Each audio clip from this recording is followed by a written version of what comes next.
Good morning, everyone. Time for us to start class this morning.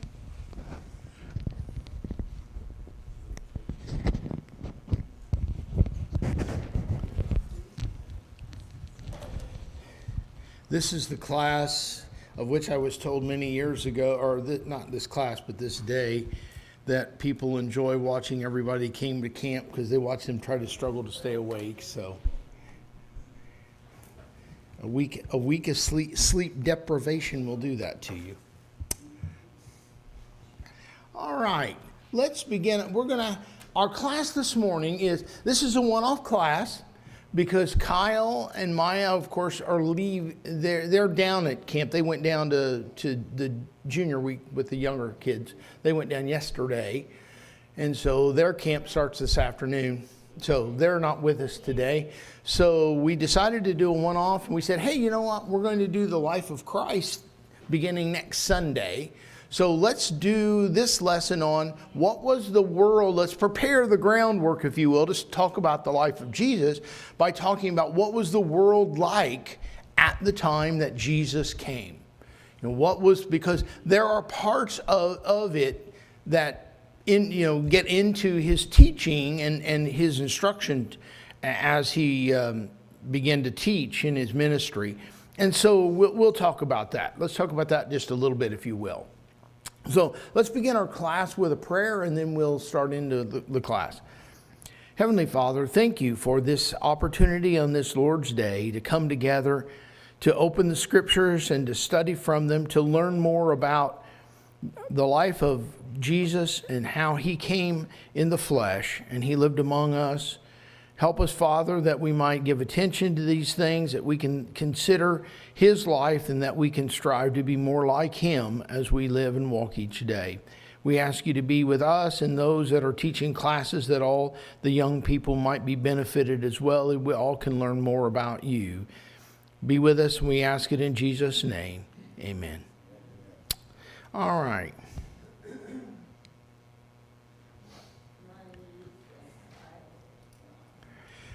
All right, so, the world into which Christ was born, of course, here's a picture of the temple.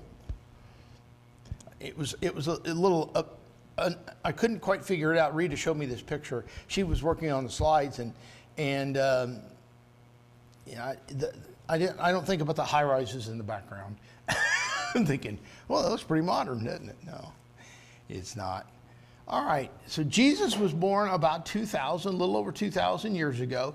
At the time that he was born, the temple still stood. Of course, if you go to Jerusalem today, there is no temple. Now, and that's interesting in the respect that Jews, a true Orthodox Jew will take their shoes off when they walk into the temple grounds now, because they don't know if they might not walk on the Holy of Holies. They don't know where it was anymore.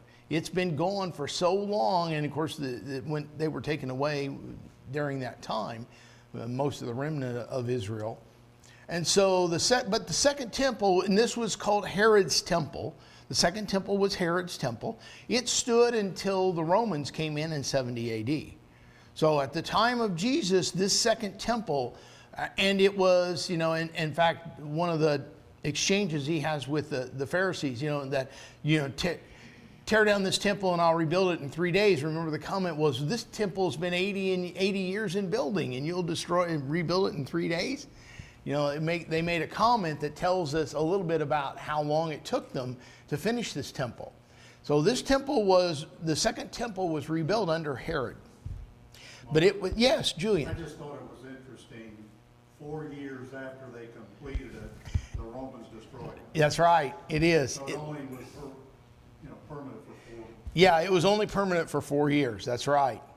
All right, and so the Great Pyramid of Giza, 2,500 years old. Alexandria, all the documents, the human wisdom that existed in Alexandria were still in use. And by the way, just as a side, when we start talking about the life of Jesus and Mary and Joseph fleeing to Egypt, the angel warns them to get out because Herod will seek the child's life.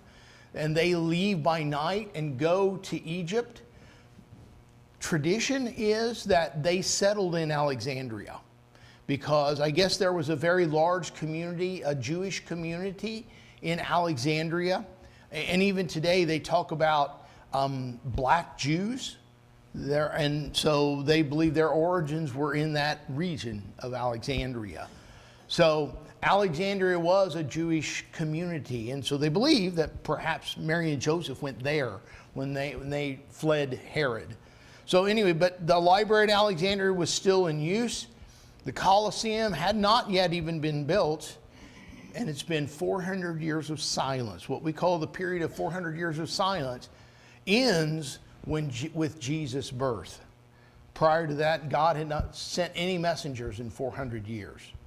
So that's that, just a brief summation. And of course, in Luke chapter 2, that Augustus, or also known as Octavian, he wanted the whole world, if you were, his empire, to be registered or enrolled. And so that's why Jesus was born in Bethlehem, because they had to go to Bethlehem. They went to the city of the lineage of David, and Bethlehem was David's city. So the Romans allowed Jewish people to go to the place of their ancestry to be registered. That was just, if you will, a Roman courtesy. We don't care where you register as long as you get registered. And so they went to Bethlehem to be registered, and that's why Jesus was born in Bethlehem, and carrying out the command of Augustus Caesar. Interestingly enough, this enrollment, just as an aside, it eventually leads to one of the Jewish revolts. It's a small one that was put down, that some Jews were upset that they had to go be enrolled. Because if you think about it, it was a very open admission that we are subjects of Rome. And so some Jews objected to that, and they started a revolt. It didn't last long, but it nevertheless, it was a revolt.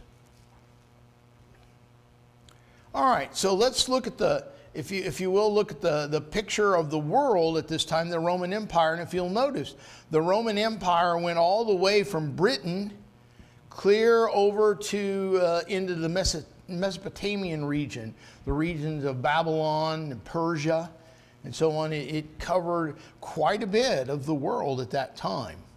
It was a mighty empire, because remember, they had not only basically inherited over time what Alexander the Great had conquered, they actually extended it a little bit into Africa and so on. So they owned a great piece of the world. And then, of course, the region of the world we're going to focus on with the birth of Jesus is the region of Israel, all right, and which is the Judean and the Galilean provinces. Those are the two that will primarily come into play as we talk about Jesus.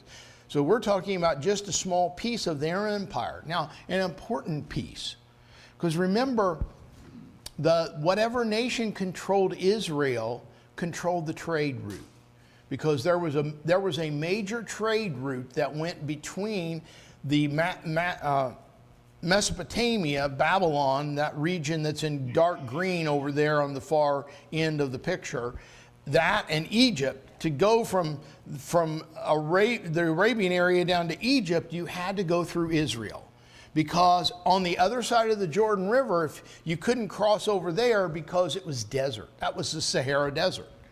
And so they whenever caravans traveled from Babylon and Persia and they went to Egypt to do trade, they would go through Israel. And they'd either go by the city of Megiddo, the valley, they'd go through the valley, in the Jezreel Valley, and go down, or they would go, I think there was one that was called the King's Highway and one that was called the Way of Shur. All right, the Way of Shur, I believe, is the one that goes through Megiddo. The King's Highway went right along the coast, went right down the coastline, because the coastline was fairly smooth and flat, and so it was a nice place to travel as well. And so if you think about that, if you knew the two major trade routes, if you were Greek or Roman and you needed taxes to run your government, where would you collect taxes? you'd set along the highway, right? Because that's where they're going to be, the trade caravans are going to be going down those highways to go to do business, with other parts of the world.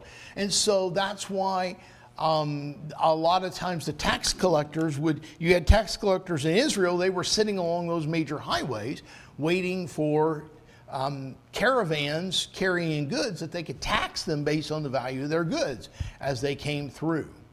All right, and so that's part of the reason why you had those government people in the land, because they were looking for people doing business. All right. Now, Jesus, of course, when they come back and he's a child, they go back and they settle in the city of Nazareth. Nazareth is up in the region of Galilee, and it's not too far from the Sea of Galilee. All right. And you go up into this region, and it's a very, it's more lush, if you will, more green. They get rain. They do get rain in that part of the world, and they have dew, and so as a result, they have water in that region, and things are nice and lush and green. You go into southern Israel, it's not lush and green. It's brown. It's brown, and there's little clumps of grass here and there, and so. Much different situation when you go south and north. North is the really lush part of Israel, the green, nice area. All right, and if you notice here, when Mary and Joseph would have gone to go down, traveling rather, it was about a 90-mile trip.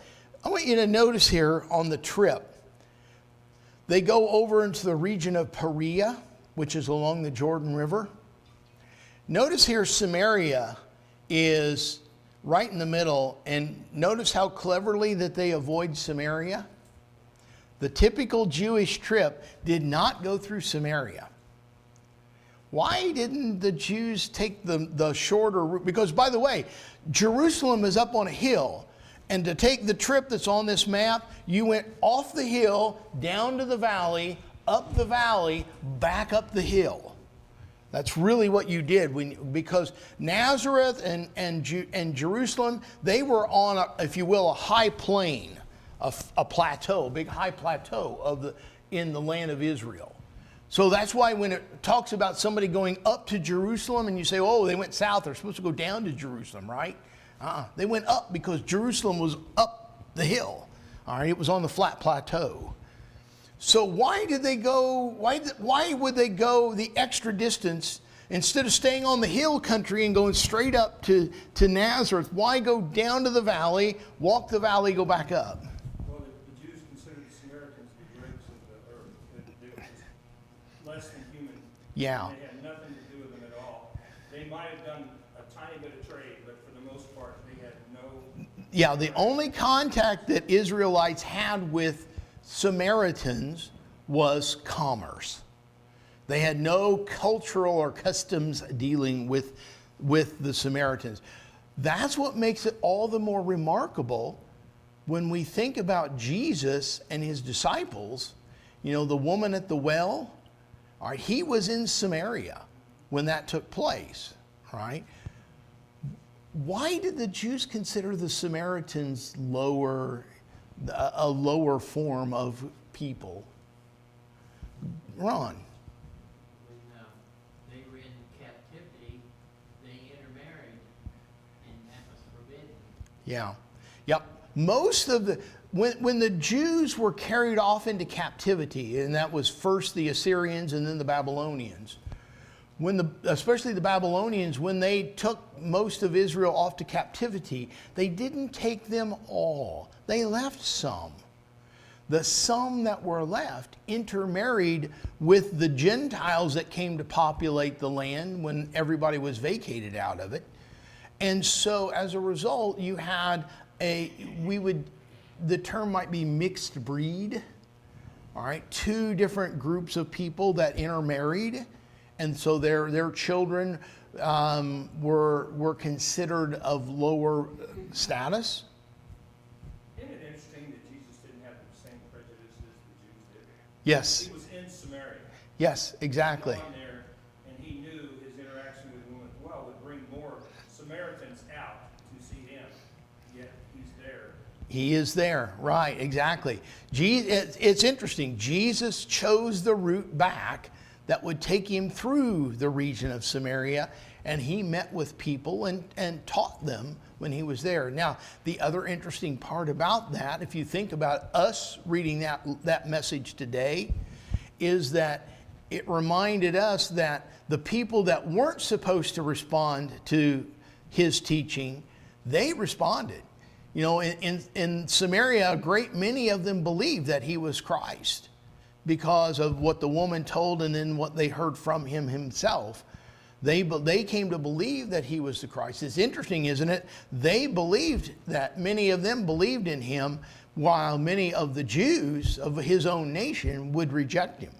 So, you know, when we read that, we see that Jesus was willing to talk to anybody about the salvation he was bringing, and the Gentile people more readily accepted it than his own nation did. And so that's part of that example. But it's interesting. Typically, when Jews traveled north, they would go down to the valley of the Jordan and go along the Jordan and then go back up when they got back over in their country. They would avoid the Samaritans altogether. Okay. Here's just a quick picture of the topology, the way the land is laid out in Israel. I want you to notice the bumps in the middle.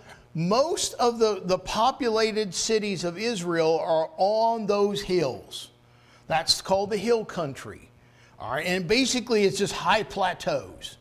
When you go to Israel, you will notice that what they call a mountain, around here we'd call it a pretty big hill. There are a lot of their mounts that are like 400 or 500 feet tall. So they're not huge. They're not like the Rockies, you know, where you're going to go up 11,000 feet. They're not like that. I think the highest point in Israel is like 3,500 feet. All right, so I'm just making the point that the mountains here are not huge, giant things. In fact, we were in the tour a couple years ago. We were like, there's Mount Gerizim. And you look over there and say, that's a big round thing. You know, is that a mountain? You know, it wasn't that huge. You know, you think about these images, Mount Gerizim, they climbed way up. Nah, it wasn't. It was a much shorter hill than what we might think it is. But that's just the point.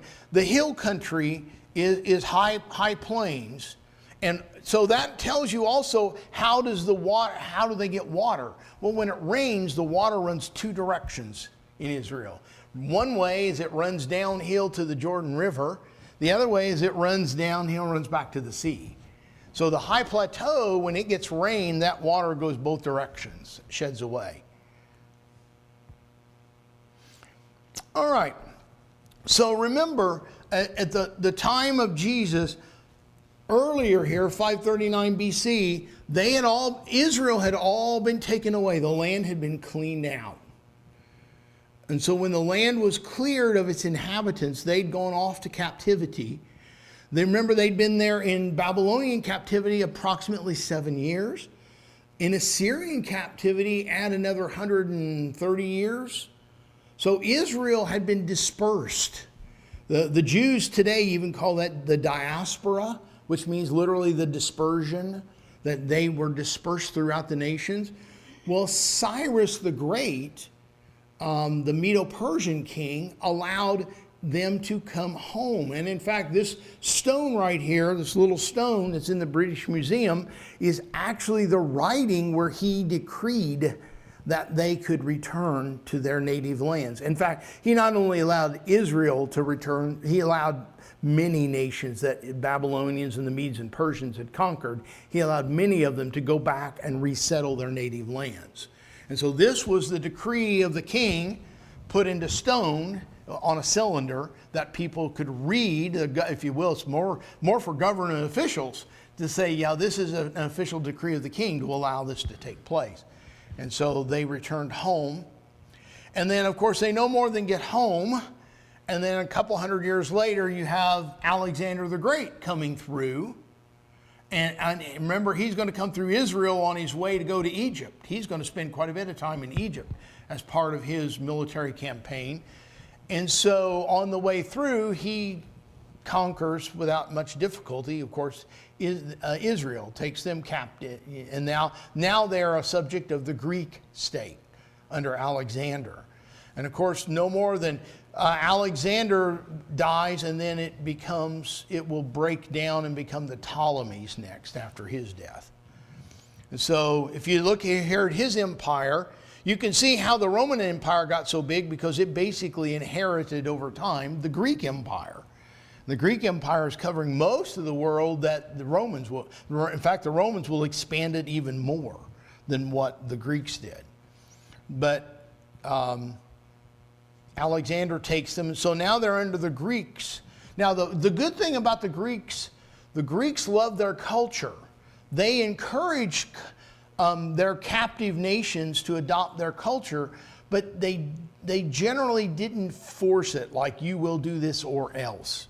Now, there's coming up in Israel's history a change where that will not be true. But the Greeks were more tolerant and allowed, if you wanted to worship God your way, we will let you do it. You know, the Greeks were pretty tolerant of that kind of thing. Now, they had their culture, and they celebrated their culture, if you will, but they didn't force people to take it. And so Israel was fairly much allowed to continue on with their worship at the temple under the Greek rule. All right. Now, Alexander, when he dies, out continuing his conquest, his dominion it's broken up into groups. Basically, his generals, what was it, 3 of them, Rita? I think there was 3, four. All right, the kingdom, the Greek empire gets divided up among the generals, basically is what happens. All right, and so the general of interest to us that will influence Israel before Jesus comes is Ptolemy with a P, PT. All right, and Seleucids, oh yeah, it's Seleucid first, isn't it? Then it's the Ptolemies. Huh? Ptolemies, right, that's what I meant. Ptolemies are in Egypt.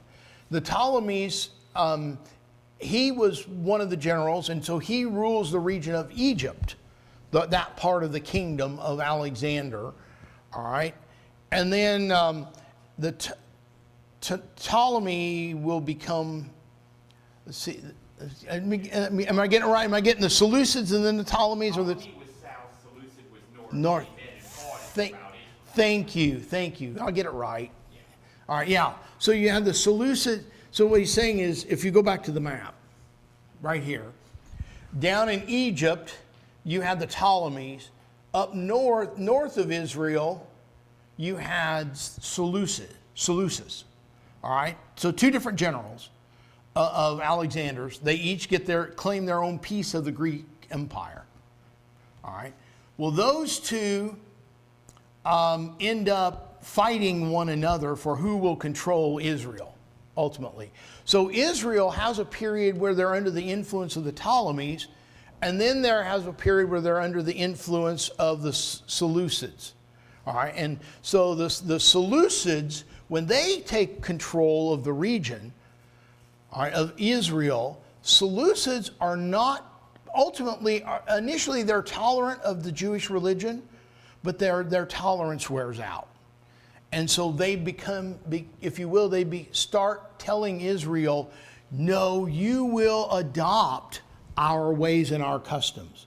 And so they begin to do things that greatly offended people. Now, one of the big things that the Seleucids did was they said, Greek culture is great. You will adopt it. Now, here's where the problems came in. The problems came in is that some of the Jewish leaders said, we agree with you.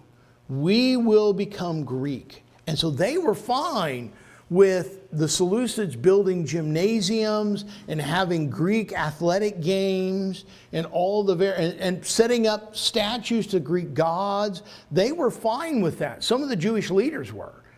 Some of them were not. And so ultimately what happened is as the Seleucids more and more begin emphasizing their control, there becomes a division in Israel, and a civil war is about to break out. over, are we going to keep the old ways, or are we going to become Hellenist or Greek people?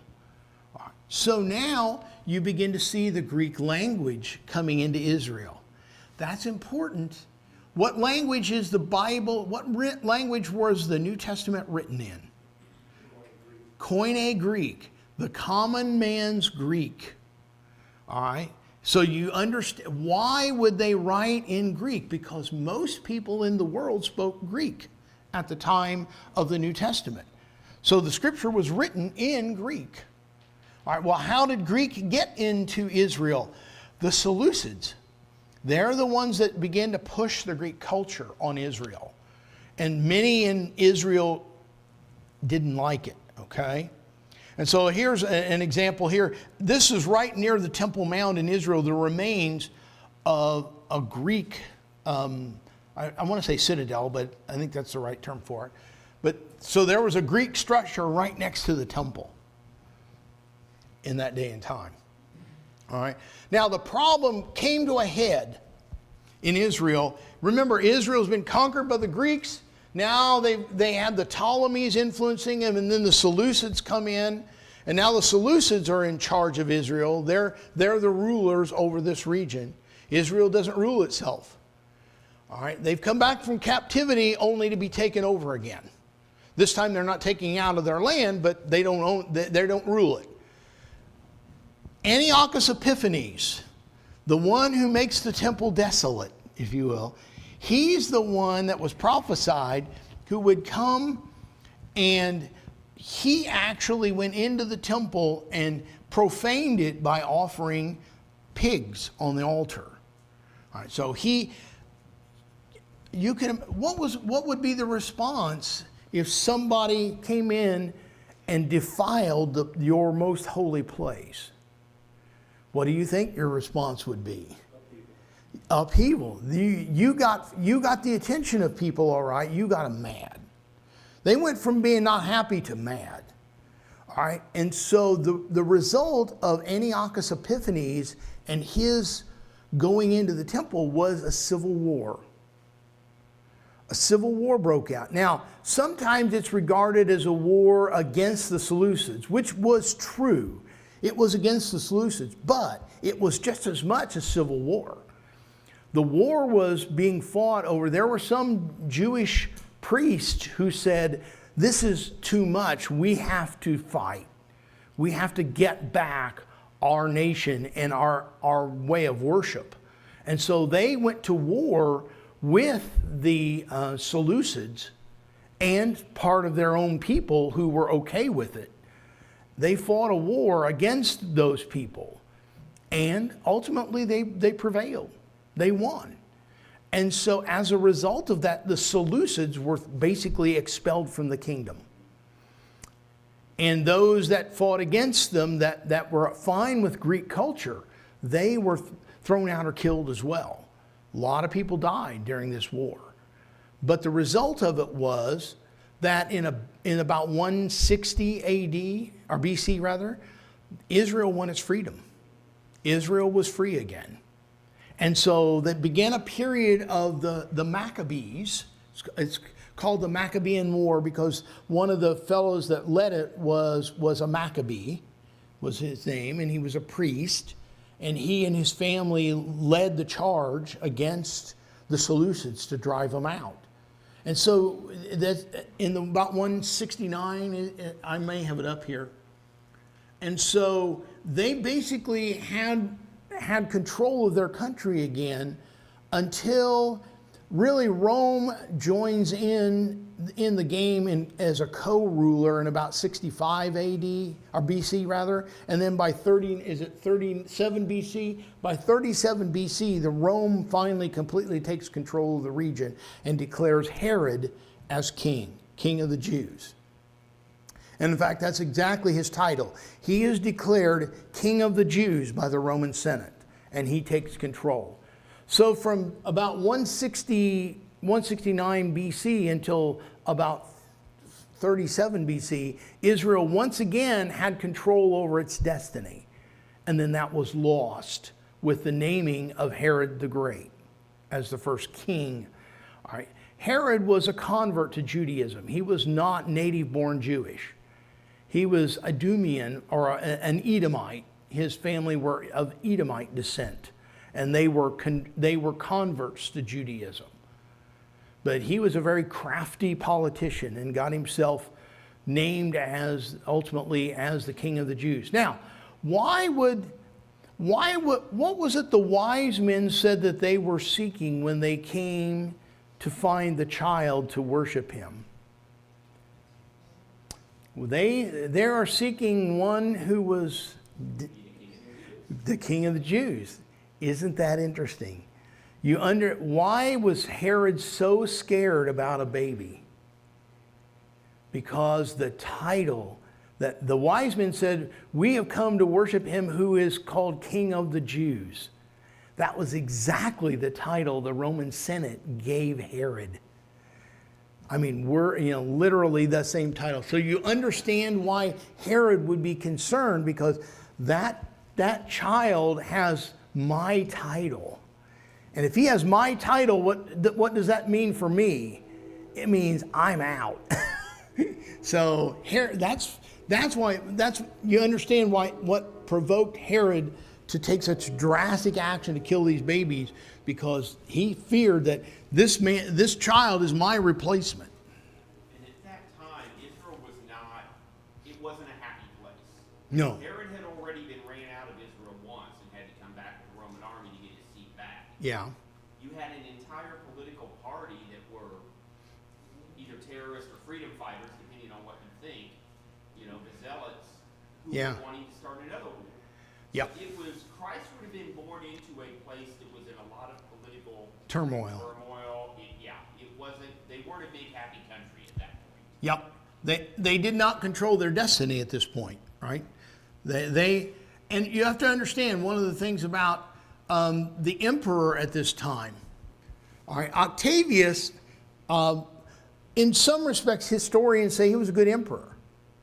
All right, Augustus, if you will, Octavius. He was a good emperor in the respect that he did a lot to build Rome up. He rebuilt the city. He's the guy that did a lot of the roads so that you could travel throughout the empire. That was a lot of Augustus' work, to lay out the roads. He established couriers so they could use the roads and carry messages quickly about the empire, things going on in the empire. News is hard to get when your empire gets to be thousands of miles wide and you don't have internet and you don't have pigeons and all that. You had no way to get messages quickly. So they had to have couriers, and they needed roads for the couriers. So he built a lot of that. That was his doing. Now, the downside of him, to do that, it takes money.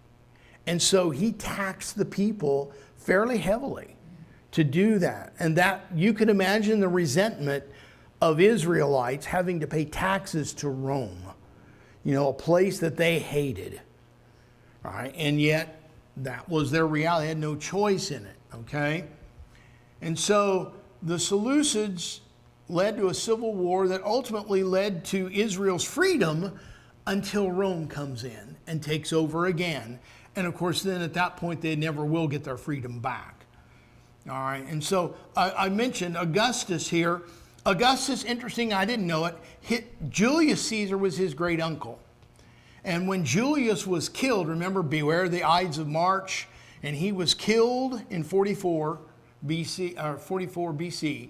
When he was killed, he named Augustus, or his great nephew, as his legal son and his heir. And so by rights, Augustus was to take over at the death of Julius Caesar. All right. Now, it didn't happen that way, because some of the people who killed him tried to take over, and so it took Augustus about a dozen years to get back to where he had the power.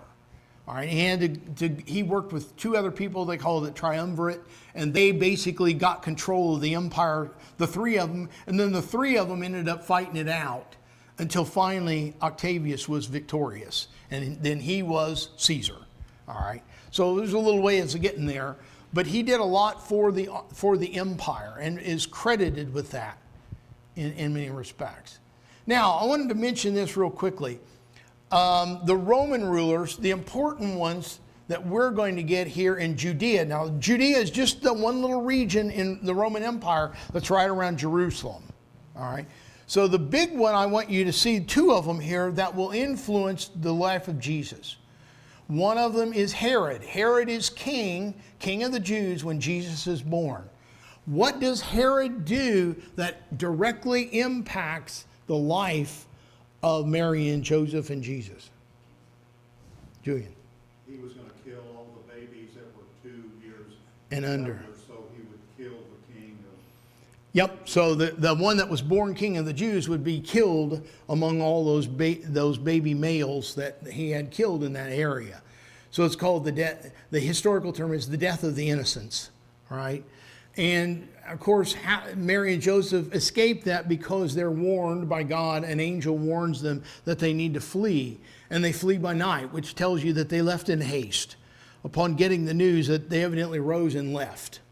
And so they escape this terror by Herod, and so he fails in his efforts. And of course, then he dies. He dies not long after that takes place.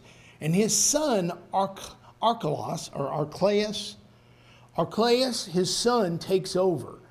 Archelaus had a reputation to be rather cruel.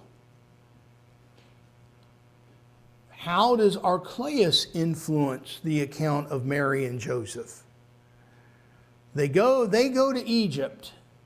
Tradition holds they probably went to Alexandria in Egypt. Well, an angel then tells them that the danger is past, you can return. They start to return. Where do they settle when they come back? They left from Nazareth, Bethlehem, the region of Bethlehem. Where do they come back and settle? Nazareth. Why do they go to Nazareth? They didn't leave from Nazareth. They don't go back to Bethlehem when they come back. Huh? Because Herod's son, Archelaus, is on the throne, and he's got a bad reputation. Nazareth would have been fairly remote. It was kind of obscure little place. And I think it was Antipas the First. It's another in the Herod family is ruling in the North Galilee. He's not regarded, as such a crazy guy, hothead, apt to just do anything on a whim. And so because of the reputation of Archelaus, they don't go back to Judea. They go north to Galilee and settle there. So Herod directly and indirectly plays into the life of Mary and Joseph and Jesus as they escape and return. It determines. And of course, in doing that, fulfills the prophecy. He will be called a Nazarene. I'll call my son out of Egypt. So those obscure prophecies are all fulfilled through this chain of events that all take place here. So if you will, God is playing the chess pieces, putting them all together and making all of this come together and to fulfill all of the events that were projected that would happen. All right, let's talk a little bit about some of the Jewish sects. There's two of them up here. Sadducees and Pharisees. All right. Which group? One group believed in angels and the resurrection. Which group was that? The Pharisees. They affirmed that there are angels and there is a resurrection of the body. And then the flip group was the Sadducees, who denied both. And that'll come into play in scriptures. I don't know if you remember, one of them is actually the Apostle Paul when he's on trial. Remember, I'm a Pharisee, the son of a Pharisee. Of the hope and resurrection of the dead, I am called into question here. And when he said that, there was a division that happened within the court, because you had Sadducees in the court and Pharisees in the court, and they began fussing with each other. Finally, they had to take Paul out of there. It just so derailed the trial. Everybody was focused on Paul until he said that. Now they're all focused on each other, right, in their own teachings. And so Paul actually mentions the resurrection of the dead and causes this big division within them as a result of that. All right, so Pharisees and Sadducees. The most popular of those two was the Pharisees. They were the more common, and they're the ones that more appealed to the if you will, the average Jew, the normal Jew. They were more like them. I heard it explained one time in our terms. Yeah. The Sadducees were the liberal elite. There you go. That's what I was going to say. They had money, they had power, and they tended to be in control. Mm-hmm. The Pharisees were the religious right. Yep. They They were kept the all populist. rules. They wanted you to keep the rules, and you had to keep the rules the way they kept the rules, or else you were wrong. And they were larger, but not as powerful. Right. They were not power. Yeah. They exercised their power by the law, if you will, the attentions to the law. That's the way they exercised their power over the people. And so both of these groups, now there were two other groups that less common, but just as important. The Essenes, we know about the Essenes because what was found that they had written. Dead Sea Scrolls. The Dead Sea Scrolls. This is the group that wrote the Dead Sea Scrolls. And by the way, you always wonder, how did those things go totally unfound for 2,000 years, almost 2,000 years? How did they go undiscovered? Have to understand, over in this part of the world, there's lots of caves, number one. Number two, when they buried those pots that had all these documents in them, they literally put them in a cave and they filled up the cave with dirt and rock so that the pots were totally covered over. Most of the pots with these ancient scrolls in them that have been discovered, they would go into a cave and they have to dig out the dirt to find the pots, and then they have to dig out the pots, and there's the document inside. Gene. Speaking of the Pharisees, we're about 4,000 years beginning of time, right? Yeah, or a little more. Yeah, 6,000, but yeah. Well, I mean, yeah. Yeah, but yeah, I understand your point. Yeah. At that time, yeah. 4,000 years now. All the apostles had a lot to do with preaching the gospel. He persecuted Christians. Mm-hmm. But God, with his wisdom, maybe since Paul had that, he was a Pharisee, Right. then he pulled this guy, and he was the one that really made it, the advances. Yep. He was a Pharisee. He used a Pharisee, right. The one that persecuted him became the one that preached them. Yeah. Yep. So God in his wisdom chose that. Yeah, I make a point about that. When you think about the disciples, can you imagine 12 men more unqualified by today's business standards to do something? All right, I'm going to go get 12 men from one region, and I'm going to convert the world. Think about that. It's so backwards by today's thinking, right? But yet, there it is. The other group, the Essenes, they were a separate community. They were kind of like, almost like the monks of their day and time. They lived in a separate community, did their own. It was men and women, but they did a ritualistic washing every day, that kind of thing. They were very much into private and keeping of the law. All right, the Zealots, Dennis mentioned them. These were the Jewish nationalists. They wanted Israel to have her own destiny.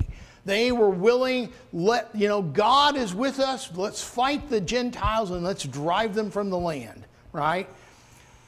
Jesus, one of Jesus' disciples was one of this. Who was that? Remember, he had a zealot among his disciples. Simon Zelotes, Simon the Zealot. All right, so Simon came from this group of Jewish nationalists. Now, interesting, the Pharisees were somewhat sympathetic to these people because they'd kind of like to have their own nation too, but they just weren't willing to just out and out say, let's do it. Ultimately, the Zealots are the ones that will take Israel away.